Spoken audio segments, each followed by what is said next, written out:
Create easy custom smoke and debris brushes in Photoshop. Okay, find an image of smoke or clouds. If it's on black, invert it.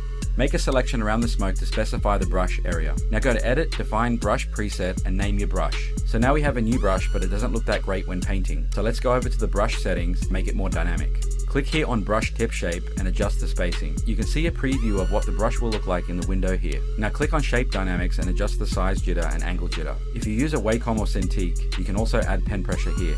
Click on Scattering and you can play with the scatter to spread some of the brush. Go to Transfer and add Flow Jitter for different opacities when brushing. And now you have a more dynamic smoke brush. It's important to save this brush with all the new settings. You can delete the previous brush if you wish. Create layers behind the subject and paint away. Try painting different colors and shades and paint on layers above the subject too. Now let's find an image of debris. Go back and repeat the same steps for the smoke brush and experiment with different settings to get an effect you like. Don't forget to save the brush after you apply the settings or you'll lose them.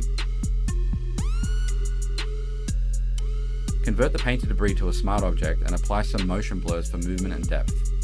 And now you have the beginnings of a movie poster.